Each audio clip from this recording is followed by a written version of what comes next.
ശക്തിയും ശിവനും പരസ്പര നോട്ടമേറ്റമരുന്നിടം.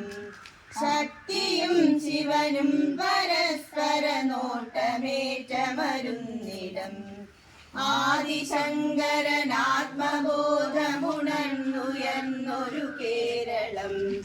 ദ്വൈതമില്ല ദ്വൈതമെല്ലാമെന്ന ബോധമുദിച്ചിടം.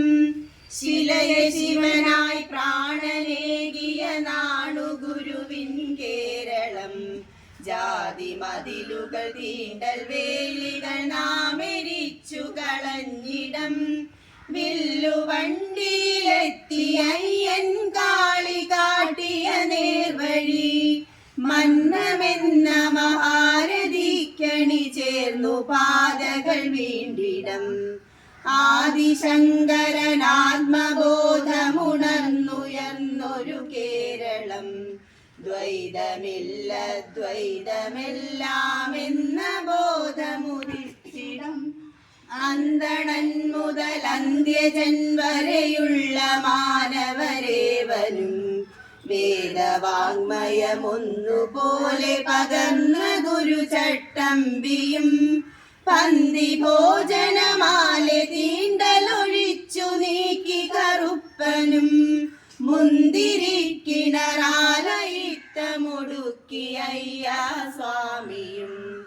ആദിശങ്കരനാത്മബോധമുണർന്നുയർന്നൊരു കേരളം. ദ്വൈതമില്ല ദ്വൈതമെല്ലാമെന്ന ബോധമുദിച്ചിടം.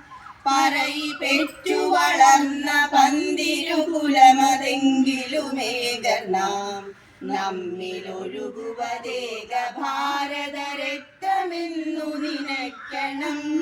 വീരകേരളവർമ്മ വേലുത്തമ്പി ചെമ്പിലൊരനയനും എന്ന പോരിൽ നേടിയതാണു കേരള സ്വാഭിമാനമതോർക്കണം.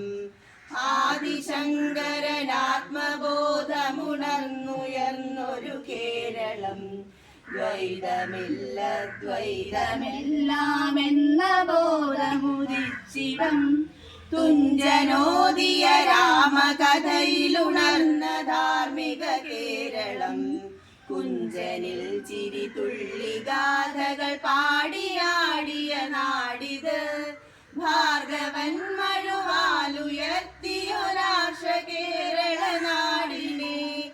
സംഘമന്ത്രമുരുക്കഴിച്ചിനി നാം നയിക്കുക നന്മയിൽ. ആദിശങ്കരനാത്മബോധമുണർന്നുയർന്നൊരു കേരളം. ദ്വൈതമില്ല ദ്വൈതമെല്ലാമെന്ന ബോധമുദിച്ചിടം. മാതൃഭാരത പാദപീഠമിതാണു കേരള പുണ്യഭൂ. ശക്തിയും ശിവനും പരസ്പര നോട്ടമേറ്റമരുന്നിടം. ശക്തിയും ശിവനും പരസ്പര നോട്ടമേറ്റമരുന്നിടം.